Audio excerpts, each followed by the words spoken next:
नमस्कार दोस्तों, उम्मीद करता हूँ आप लोग अच्छे होंगे। ये ट्रायंगल की जो सीरीज चल रही थी हमारी, वो क्या है, आज उसका दूसरा पार्ट है। कल हमने आधा कर लिया था और उसके बाद हमें आगे करना है। तो आज हम कहाँ पे हैं, आज हम करेंगे सरकमसेंटर के बारे में जानेंगे कि सरकमसेंटर क्या होता है और उसके जो प्रॉपर्टीज और जो कैसे फॉर्मूले यूज होते हैं उसके बारे में हम लोग जानेंगे। जो हम ट्रायंगल का सीरीज कर रहे थे वो उसका दूसरा पार्ट है, ठीक है। तो सरकमसेंटर क्या होता है, यदि आपके पास ये ट्रायंगल है, ठीक है, ये आपके पास ट्रायंगल है। अब यहाँ से एक लंब समद्विभाजक निकल रहा है। यहाँ पे मान लीजिए ए बी सी, ये तीनों क्या है, एंगल है। एक यहाँ है, यहाँ से भी एक लंब समद्विभाजक निकल रहा है और यहाँ से भी एक लंब समद्विभाजक निकल रहा है। मैंने आपको पहले ही बताया था पिछले वीडियो में लंब समद्विभाजक क्या होता है। लंब समद्विभाजक वो होता है जो क्या करे, तो बराबर भागों में तो बांटे ही बांटे जिस भुजा पर पड़े और साथ में वहां पे 90 डिग्री का एंगल बनाए, ठीक है। इसको भी बराबर भागों में बांटेगा और इसको भी बराबर भागों में बांटेगा और साथ साथ में 90-90 डिग्री का कोण भी वहां पे बनाएगा, ठीक है। मान लीजिए ये सेंटर क्या है, ओ, यहाँ पे मान लेता हूँ के, यहाँ एम, यहाँ एन मान लेते हैं। तो जिस पॉइंट पे ये आपस में जाकर मिल रहे हैं, ये जिस पॉइंट पर आकर मिल रहे हैं, इसको क्या बोला जाता है, इसको बोला जाता है सरकम सेंटर। इसको बोलते हैं सरकम सेंटर, ठीक है। क्या बोला मैंने, जो लंब है, लंब समद्विभाजक है, यहाँ से लंब बनाया यहाँ पर, वो बराबर भागों में तो बांट ही रहे हैं नीचे वाली भुजा को, लेकिन साथ में 90 डिग्री का एंगल भी बना रहे हैं। वो लंब समद्विभाजक होते हैं। जब सभी तीनों लंब समद्विभाजक जो होते हैं वो जिस पॉइंट पर आकर मिलते हैं उसको क्या बोलते हैं, सरकम सेंटर बोलते हैं। इसमें जो आपको बेसिक याद रखने वाली चीज क्या है, इसमें याद रखने वाली चीज ये है कि अगर मान लो यहाँ पे आपको ए की वैल्यू 60 डिग्री मिली है और आपसे बोला जाए कि फाइंड करो, फाइंड एंड ट्रायंगल, एंगल की वैल्यू कौन सी, यहाँ मैं सर्कल लगा लेता हूँ, इसके ऐसे ही सवाल बनेंगे वहां पे। मैं यहाँ पहले सर्कल ड्रॉ कर लेता हूँ, ठीक है। ये हो गया, यहाँ मैं सर्कल ड्रॉ कर लेता हूँ। जब आपको अगर ये 60 वैल्यू दी होगी ए की और आपसे पूछा जाएगा फाइंड एंगल बी ओ सी कितना है, आपको पता करना होगा कि एंगल बी ओ सी कितना है, ये बताइए। तो उस केस में आप क्या करेंगे, उस केस में आप लिखेंगे एंगल बी ओ सी क्या होगा, दुगना होगा किसका, एंगल ए का। इसका मतलब कितना होगा, 60 डिग्री का दुगना कितना हो जाएगा, 120 डिग्री। तो एंगल बी ओ सी की वैल्यू कितनी होगी, 120 डिग्री। सिमिलरली अगर आपको एंगल बी की वैल्यू मिली होगी मान लीजिए 70 डिग्री, तो आपको एंगल ए ओ सी कितना हो जाएगा, 140 डिग्री, ठीक है। और सिमिलरली अगर आपको ये मिला होगा 50 डिग्री, तो ये आपका कितना हो जाएगा, ये आपका 100 डिग्री हो जाएगा, ठीक है। ऐसे ही आप लोगों ने सवाल करना है। अगर आपको इस तरह के सवाल पूछे जाते हैं तो ये सर्कल में ही पूछा जाएगा, जो सवाल पूछा जाएगा ये आपको इस तरह करना होगा, ठीक है। आई होप आप लोगों को समझ आ गया होगा सर्कम सेंटर क्या होता है। जहाँ पे लंब समद्विभाजक क्या होते हैं, जहाँ पे मिलते हैं आपस में जिस पॉइंट पे, उसको क्या बोलते हैं, सर्कम सेंटर। और आपको ये सवाल इस प्रकार से पूछ दिया जाएगा, आपको दिया होगा एक सर्कल है और एक ट्रायंगल उसके अंदर है, उसके सर्कम सेंटर यहाँ उसका सर्कम सेंटर है, इसकी वैल्यू ए की वैल्यू मिली हुई है, बताइए कि बाकी बी और सी की वैल्यू क्या है। तो आप लोगों ने ऐसे इसको निकाल लेना है, ठीक है। अब आइए कुछ और प्रॉपर्टीज के बारे में जानते हैं। जैसा कि आप सभी को पता होगा कि अगर मैं पाइथागोरस थ्योरम की बात करता हूँ, यहाँ ए, यहाँ बी, यहाँ सी, उसमें एक 90 डिग्री का कोण होता है, ठीक है। तो ये तो सिंपल पाइथागोरस थ्योरम जो होती है हमारे पास, राइट एंगल ट्रायंगल में अगर राइट यहाँ पे अगर 90 डिग्री का कोण बन रहा होगा तो हम क्या लिखते हैं, सीधा AC square is equals to AB square plus BC square, ठीक है।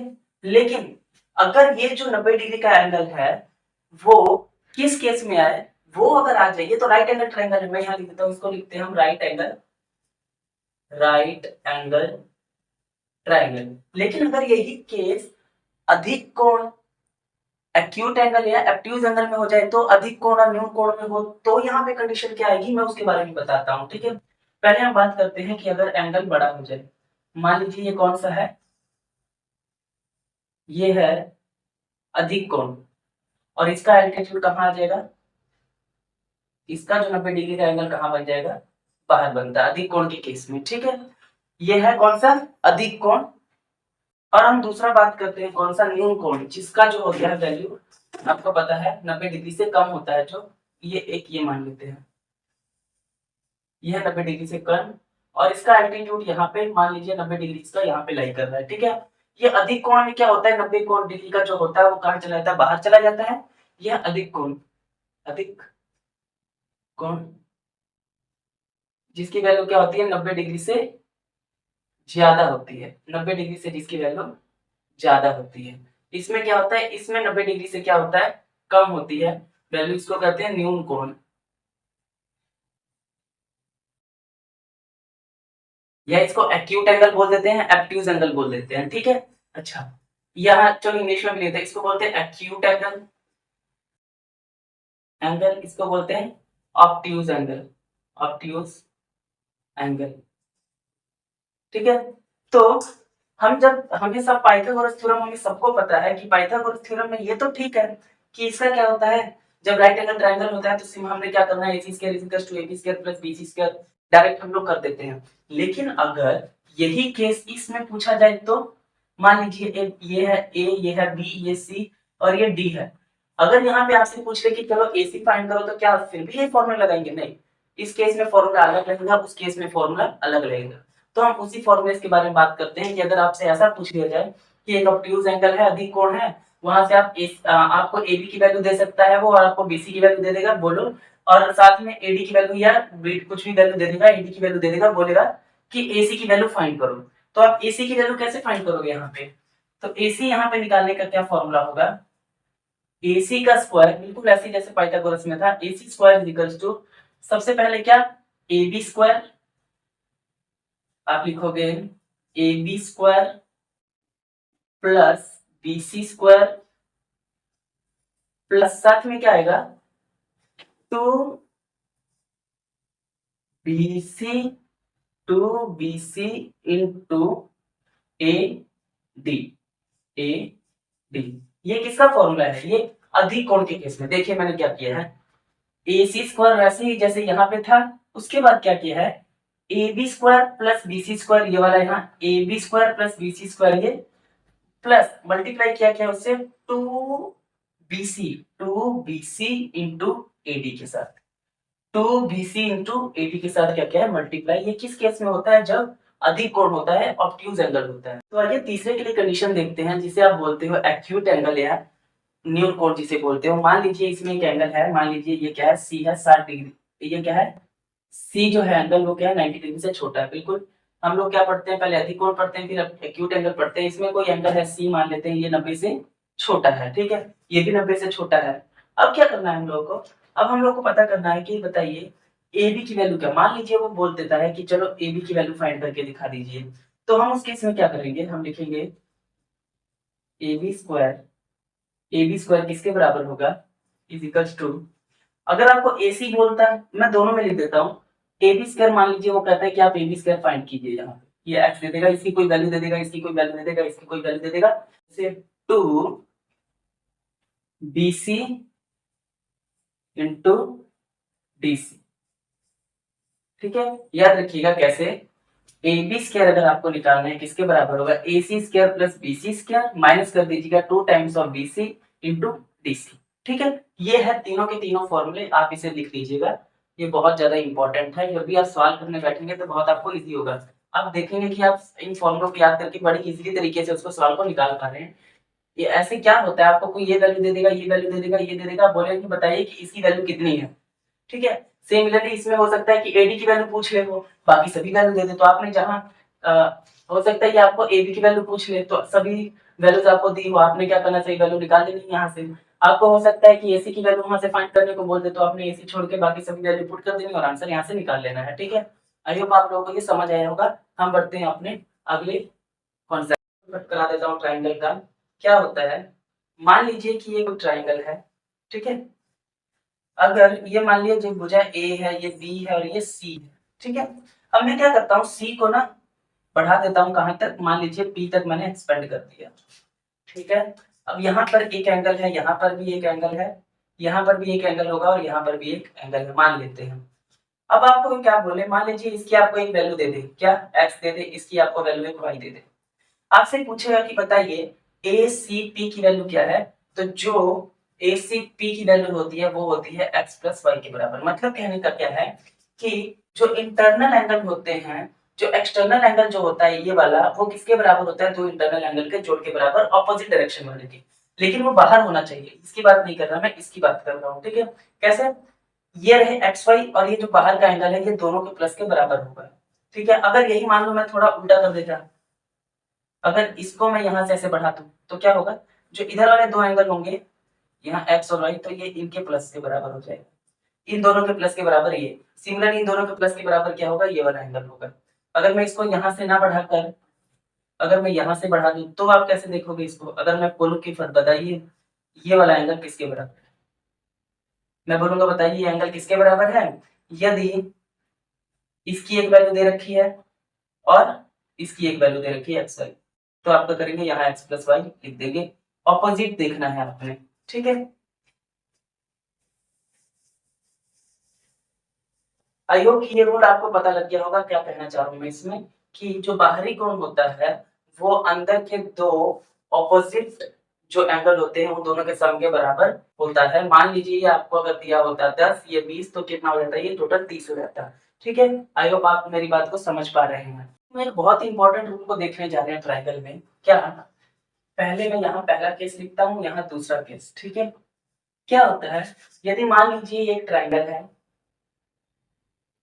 ठीक है, इसमें ये किसकी वैल्यू, ये ए है, ये बी है, ये सी है।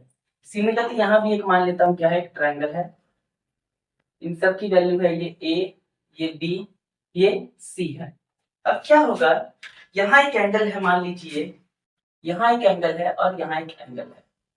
अब हम क्या कर रहे हैं, इनका एंगल बाइसेक्ट लेते हैं। यदि मैं बी का एंगल बाइसेक्ट कर लूं और सी का एंगल बाइसेक्ट कर दूं और ये किसी पॉइंट पर मिलेंगे, मान लीजिए ओ पर मिलते हैं। ठीक है, इन दोनों का बाइसेक्टर लेता हूं मैं और वो दोनों ओ पॉइंट पर मिल रहे हैं। और क्या करना है, यदि वो ओ पॉइंट पर मिल रहे हैं, अगर हमें बोला है कि ए की वैल्यू मान लीजिए कितनी है, ए की वैल्यू मैं मान लेता हूँ 60 डिग्री। ठीक है, ए की वैल्यू है 60 डिग्री। बताइए बी और सी की वैल्यू क्या है? यहाँ मैं लिख देता हूँ, ये क्या है, ये जो है बी ओ क्या है? एंगल बाइसेक्टर है। किसका एंगल बाइसेक्टर? किसका है? एंगल बी का। सिमिलरली ओ सी किसका एंगल बाइसेक्टर है? वो है एंगल सी का। जब ये दोनों आपस में एक पॉइंट पर मिलते हैं ओ पर और ए की वैल्यू ए मिली होती है, अगर हमसे पूछा हो कि फाइंड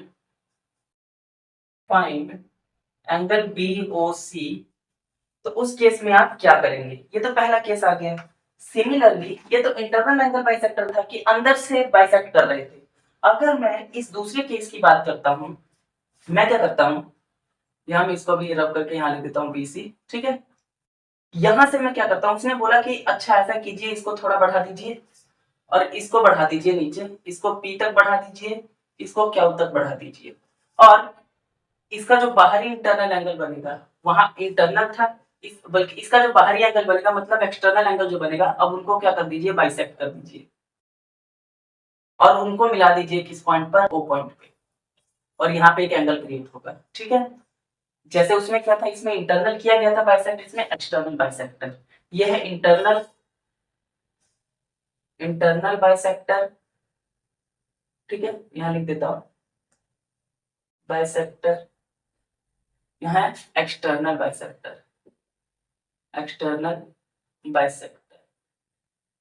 तो अगर ये है और ये ओ पॉइंट पे मिल रहा है और इसी प्रकार मैं मान लेता हूँ कि इसकी वैल्यू कितनी है, 60 डिग्री, तो बताइए कि इसकी वैल्यू क्या होगी?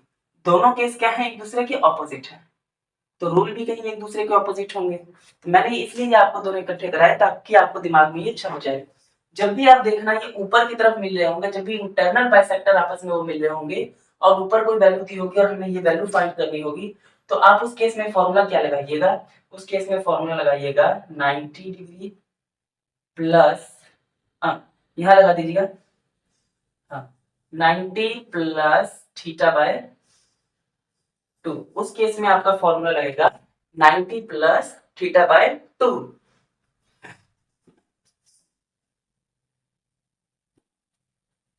तो उस केस में फॉर्मूला क्या लगेगा, 90 प्लस थीटा बाय 2। कैसे सॉल्व करेंगे, यहाँ आप लिखिएगा 90 प्लस आपका थीटा कितना है, 60 डिग्री, जो एक ही वैल्यू मिली है। ठीक है, या आप ए लिख लीजिए या यहाँ पे लिख लीजिए a/2। थीटा की जगह आप ए लिख लेंगे, लेकिन बाद में। ये फॉर्मूला समझाने के लिए मैं यहाँ पर थीटा लग रहा हूँ। थीटा वही वैल्यू होगी जो आपको वैल्यू मिली होगी। जैसे यहाँ पे थीटा 60 ए मिला है और ए की वैल्यू कितनी मिली है 60, मैं लिखूंगा 60/2। इसको जब मैं सॉल्व करूंगा तो आ जाएगा 90 + 30। इसका मतलब इसकी वैल्यू कितनी होगी 120 डिग्री। यहाँ आप लिख लीजिएगा 120 डिग्री। ठीक है। सिमिलरली अगर मैं इस केस में जाऊँ, यहाँ पर इस केस में वैल्यू क्या निकलेगी, यहाँ आप लिखेंगे 90 - θ/2 जब वो एक्सटर्नल बाइसेक्टर का काम करेगा। ठीक है। तो आप लिखेंगे यहाँ पे 90 - 60/2 आपका आ जाएगा 90 में से यदि आप 30 माइनस कर देंगे 90 - 30 तो ये आपकी वैल्यू कितनी आ जाएगी 60 डिग्री। ठीक है। ये आपका उत्तर होगा 90 - θ/2 ये आपका 60 डिग्री, ये भी आपका 60 डिग्री आएगा। ठीक है। ये तो सिर्फ मैंने एक एग्जांपल दिया है, आपको अलग अलग वैल्यूज मिल सकती हैं। ठीक है। आई होप कि आपको ये समझ आ गया होगा कि कब आपने प्लस करना है कब आपने माइनस करना है। ठीक है। कॉन्सेप्ट्स को देखते हैं ट्राइंगल के अंदर। मान लीजिए ये ट्राइंगल है ABC, ABC। ठीक है। ये ट्राइंगल ABC है। मैं इसको क्या करता हूँ, फिर से करता हूँ, यहाँ एक्सपेंड कर देता हूँ यहाँ D तक। यहाँ पर भी एक एंगल है, यहाँ पर भी एक एंगल है, यहाँ पर भी एक एंगल है। ठीक है। तो अब क्या कर रहा हूं मैं, एंगल B का बाइसेक्टर ले रहा हूं। कौन सा बाइसेक्टर, इसको बाइसेक्ट कर रहा हूं और एंगल ACD का इसको कर रहा हूं इंटरनल बाइसेक्ट, इंटरनल, और एंगल ACD को एक्सटर्नल बाइसेक्ट कर रहा हूं, एक्सटर्नल बाइसेक्ट। ठीक है। यहां से इसको बाहर से बाइसेक्ट कर रहा हूं और ये दोनों एक पॉइंट पर आके मिल गए। मान लीजिए वो पॉइंट क्या है, ओ मान लीजिए। ठीक है। इंटरनल बाइसेक्टर मैंने किसका लिया, एंगल बी का। एक्सटर्नल बाइसेक्टर मैंने एंगल सी का लिया और वो दोनों आपस में कहां जाके मिल गए हैं, ओ पर। तो आपसे पूछा जाएगा कि यदि मान लीजिए ए की वैल्यू 80 डिग्री है तो बताइए कि इंटरनल बाइसेक्टर बी और एक्सटर्नल बाइसेक्टर सी जिस पॉइंट पर मिल रहे हैं वहां पे एक एंगल बन रहा है, उस एंगल का वैल्यू क्या होगा ये बताइए आप। तो उस केस में हमें सिंपल कुछ नहीं करना है। जब भी ऐसा केस दिखे, इंटरनल बाइसेक्टर और एक्सटर्नल बाइसेक्टर एक पॉइंट पर मिले, तो जिस पॉइंट पर वो मिलेंगे हमेशा जो सामने एंगल उसका बना होगा उससे हमेशा आधा होंगे। मतलब कहने का क्या कि जो एंगल ओ है, या जिसे मैंने एक्स से डिनोट कर दिया है, मैं एक्स लिख देता हूँ, एंगल एक्स है वो किसके बराबर होगा, या एंगल ओ या एंगल एक्स किसके बराबर होगा, वो होगा हाफ ऑफ एंगल ए के। ठीक है। सिंपल हाफ ऑफ एंगल होगा कर देना है। तो अगर ए 80 है तो ये कितना हो जाएगा, सीधा 40 डिग्री हो जाएगा। डायरेक्ट आपने ऐसे ही कर देना है।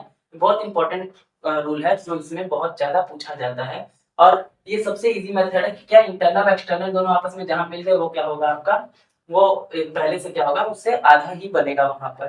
ठीक है। आई होप आप लोग को ये बात समझ आ गई होगी। में देख लेते हैं क्या, मान लीजिए ये क्या है, एक ट्राइंगल है, इसको मैं मान लेता हूँ ए, इसको मान लेता हूँ बी, इसको मान लेता हूँ सी। मान लीजिए ये एंगल ए है, ये एंगल बी है, ये एंगल सी है। यहां पर मैं क्या करता हूँ, एंगल ए का एक इंटरनल बाइसेक्टर ड्रॉ करता हूँ। मतलब क्या कि ए को क्या कर रहा है, ये ए को ये बाइसेक्ट कर रहा है। ठीक है। ए को ये बाइसेक्ट कर रहा है। ए का इंटरनल बाइसेक्टर, मतलब मैं यहाँ लिख देता हूँ एन लिख देता हूँ, मैं यहाँ लिख देता हूँ A N is bisector of angle A. ठीक है। एंगल ए का बाइसेक्टर कौन है, ए एन। और एक ले लेता हूं एल्टीट्यूड, यहाँ पे क्या, एक लंब ले लेता हूं, इसको मान लेता हूं ओ। ये क्या है, ये लंब है जो कि 90 डिग्री का कोण बना रहा है, कहां पे, बी सी के ऊपर ही बना रहा है। और इनके बीच का एक एंगल बन गया, मान लो ये एक एंगल बना है इनके बीच का, ये बना एंगल। आपको क्या कर सकता है, आपको बोलेगा कि एक, चलो मैं यहां लिख देता हूं, एओ क्या है, एओ परपेंडिकुलर ऑन बीसी। आपको बोलेगा कि चलिए एंगल बी की वैल्यू आपको 60 दे देगा, एंगल सी की भी कोई वैल्यू दे देगा। मान लीजिए यहाँ मैं एंगल सी की वैल्यू, इसकी एंगल ए की वैल्यू लिख लेता हूँ, बी की वैल्यू लिख देता हूँ 100, सी की वैल्यू 60 मान लीजिए।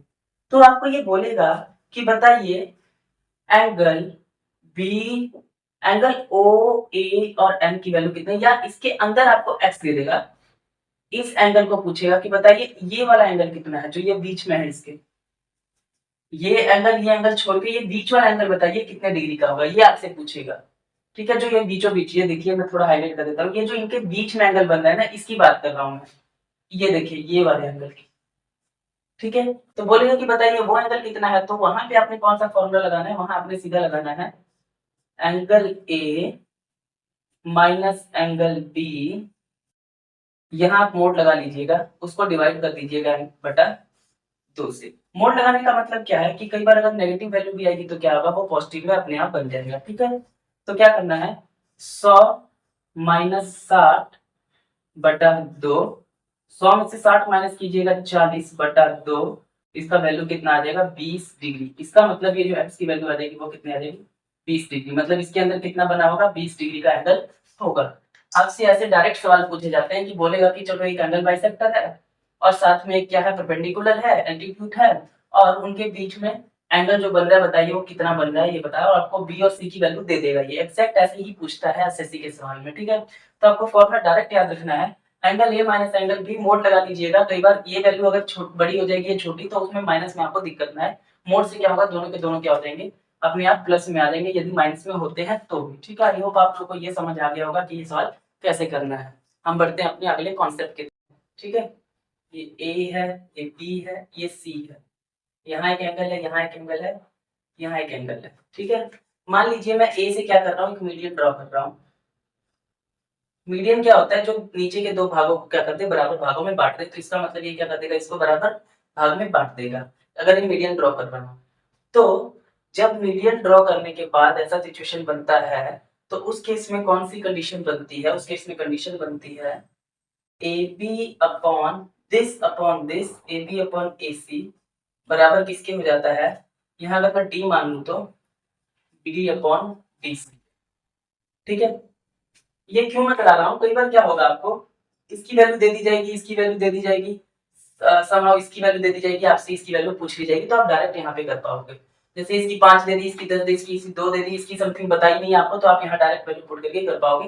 ये कब करोगे, if AD is a median. ठीक है, अगर एडी मीडियन है तब ये कंडीशन सेटिस्फाई करती है।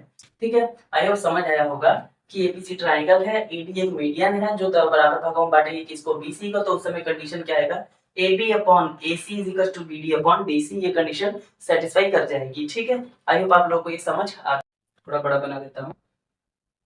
ये ट्रायंगल है ABC, यहाँ पे B और E क्या है, DE मिड पॉइंट है, यानी DE आर मिड पॉइंट्स।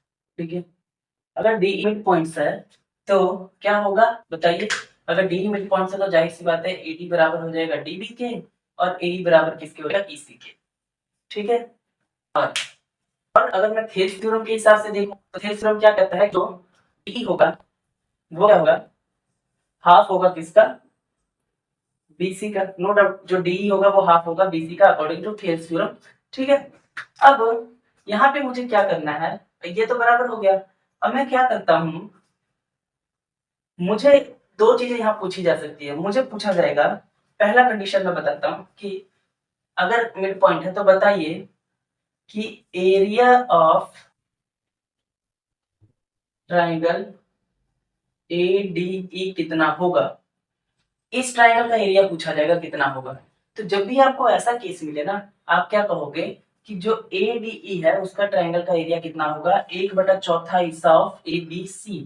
आप लिखोगे 1/4 हिस्सा किसका ABC का। जब ये कंडीशन हो तो क्या मैं कहना चाह रहा हूं, देखिए ABC ट्राइंगल है, डी और ई क्या है मिड पॉइंट है, और DE जो है वो किसका हो जाएगा हाफ हो जाएगा BC का।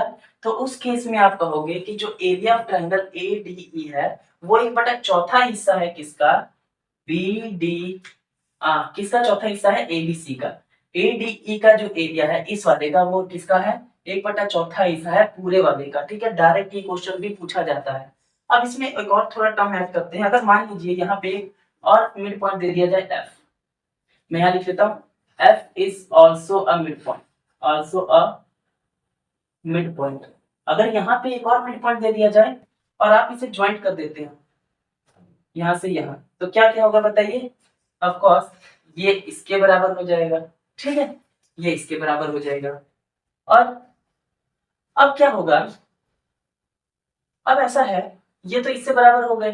अब अगर आपसे ये पूछे कि बताइए कि एरिया ऑफ, अब ये एरिया किसके बराबर है ये बताइए। सेम इस वाले केस में भी जो डी ई एफ का एरिया है, area of triangle D E F, वो भी क्या होगा, 1/4 हिस्सा होगा किसका, ए बी सी का 1/4 हिस्सा ही होगा। कैसे देखिए, 1 2 3 4, 4 भाग है ना इसके, तो चौथा हिस्सा ही तो बना ये। लेकिन वहां आपको कंफ्यूजन हो सकती है अगर यहाँ पे इतना हो तो, इसीलिए मैंने आपको क्या बता दिया कि अगर ये बीच में मिड पॉइंट ना मिला और सिंपल आपसे पूछा जाए कि ए बी सी डी है, ए बी सी है और उसमें ए डी ई, डी और ई मिड पॉइंट है, बताइए ए डी ई कितना भाग है उसका, तो आप लिखेंगे 1/4 भाग है ए बी सी का। लेकिन अगर एफ भी आपको दे दिया जाए तो आपके लिए इजी हो जाएगा। जैसे ही आप एफ पॉइंट को मिलाओगे तो ये तो हिस्सा ये भी इसके ऑटोमेटिकली बराबर हो जाएगा, ये इसके बराबर हो जाएगा, ये इसके बराबर है। उस हिसाब से क्या होगा, उस हिसाब से जो ये वाला पूरा एरिया है वो भी क्या हो जाएगा, 1/4 हिस्सा ऑफ एबीसी के हो जाएगा। यही मैं आपको समझाना चाहता हूँ। आई होप कि आप लोगों को ये समझ आता होगा। हम बढ़ते हैं अपने अगले कॉन्सेप्ट की तरफ, ठीक है। यहाँ डी ई और एफ तीनों क्या है, तीनों के तीनों ही मिड पॉइंट है।